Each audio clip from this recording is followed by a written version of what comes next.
through 2-3 meetings, resolved to go to Imo and Abia, even before the situation in Kaduna came up.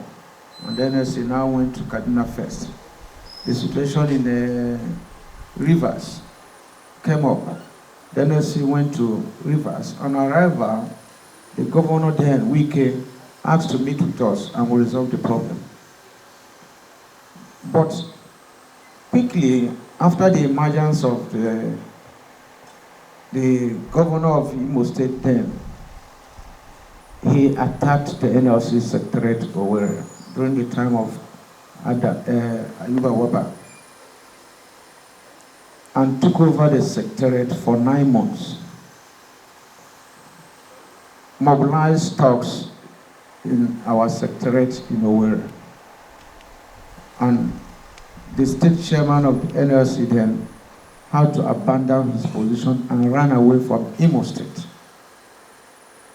And then we were looking for who will take position of NLC chairman. And then somebody of the vice started acting. The NLC sent a delegation to Imo, headed by Comrade Nasiru, the current Kebbi State governor, to reach some understanding with the governor then. And on the basis of that, he vacated the secretariat of the NLC, but before then, nothing is there now. He destroyed all seats, all computers, every document there, including photographs, files, documents, belonging to NLC were destroyed by talks sent by Hope Uzodimma. The secretariat was constructed and donated to the NLC by Roger Sokocha, his predecessor, or he destroyed it. After vacating the office, we continued to engage him. He signed an agreement, with the NLC delegation led by Comrade Nasiru, current Kebbi State Governor, Comrade Imo State, Williams, Biobele, and I think TUC General Secretary, late Lawa. And that agreement, up to date, has not been implemented. I wasn't the NLC president then. It wasn't politics. My predecessor was not playing politics by asking that the workers he described as ghost workers be paid. That was the situation. And when I emerged, we were here to even review these issues when the governor now attacked workers during the state delegates conference of NLC. The state delegates conference of NLC takes place in all the states of the federation in the country, including the FCT. It was only in Imo that the governor, after the Commissioner of Information called me to tell me that they don't want a candidate in that contest.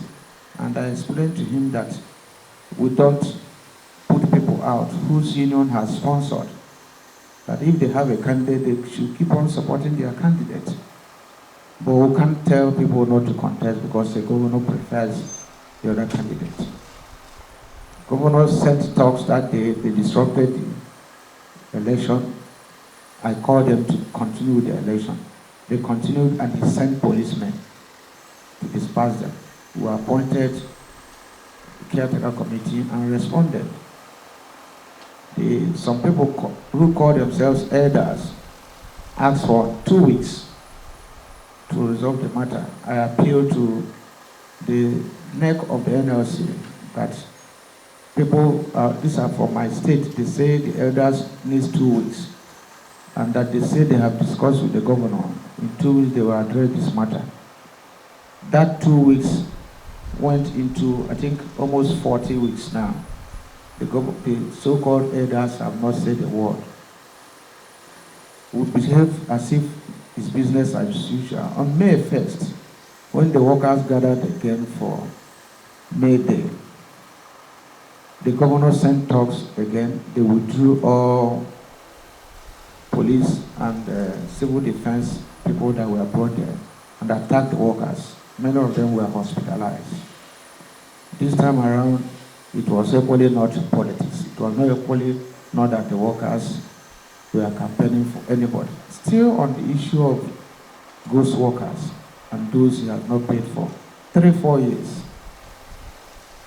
Now after that, the NLC met severally and asked us to give him another 14 days since there was an agreement reached after that action.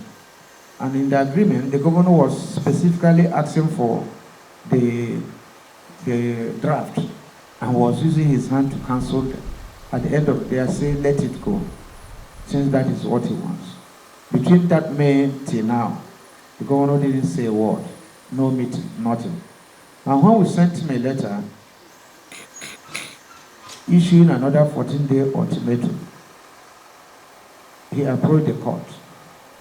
And part of the affidavit he swore was that it was because he has been so busy. That is why he has not implemented the agreement. But at the end of the day, he didn't get any restraining order before we started going. There is nobody in this country, the security agencies, that didn't know we were going to Imo. We wrote them. We wrote the DSS, we wrote the police, we wrote everybody. And then when we got there, the event started unfolding.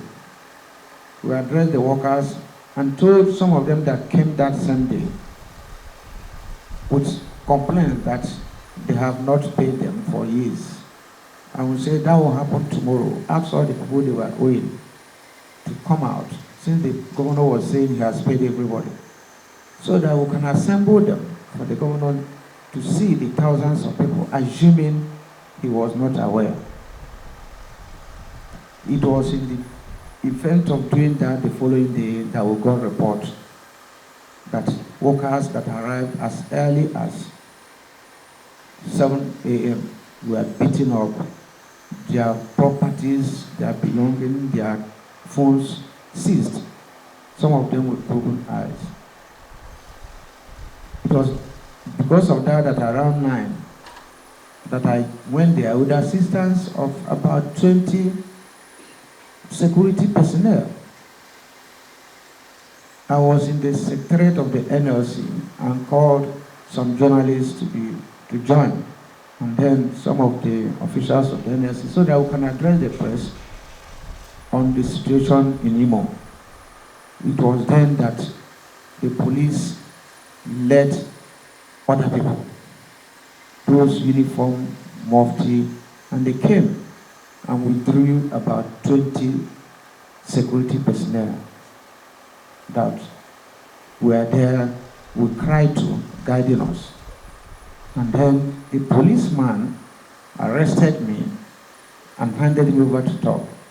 One of his small, I don't know whether that one is sergeant or inspector, said, "Oga, why don't you take him? Don't hand him over to these people." He shouted on the sergeant also and said, "Come on, shut up."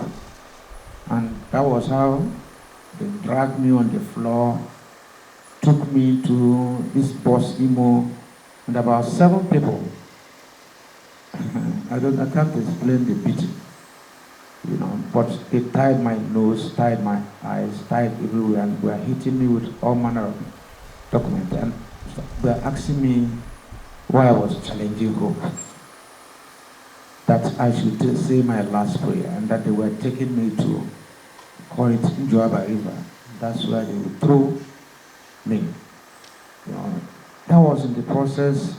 I didn't know how the same people carried me to police headquarters. It talks with their boss and brought me down there. And the police people were standing outside as if they are waiting for a common criminal. But that wasn't the end of my journey. When I got there, they transferred me to another boss, to where they call Tiger Base. It was there that they brought out even what they call court order and started interrogating me. where I gave statement. Even in the pens, I was pleading that I need to take I need some medical attention. They interrogated me for hours. I think it was in that process that they got a call and took me to the office of the Commissioner of Police, who now ordered that I should be taken to police hospital. The rest is now story. Gentlemen, that is exactly what happened in Imo, that I find myself here now, and I think we'll give glory to the Almighty God. I wouldn't know what other report, but whosoever has been collecting the money of Imo workers and calls himself elder and is eating that money, is eating blood money. Whosoever is keeping quiet, whosoever is writing any trash on top of the workers, some have died. There is a case where a man and the husband died, both teachers. Nobody has paid them a dime, on and on. The governor in his statement yesterday said, I've never come to maybe greet him as my governor. I have never gone to see any governor in my state up to this moment, and I will not. You can't be owing workers and I'll be seen, coming to sneak in and out with you. And then the next thing people will say is that he has compromised. Ikedo Hakim was there, Rocha Sokocha was there, Chikudema, find out from them. I don't go there. Same thing everywhere. So I don't think whether that should be an offense, for him. And he said, I'm playing local politics. I don't know the one that is local politics. I'm not a card-carrying member of any political party in Nigeria. And as a governor, he should be in the position of some classified information, to say Ajaero is a member of PDP, Ajaero is a member of APC. Just as said here, I've attended 2 rallies in my life. One was that of Adams Oshomole, who happened to be APC.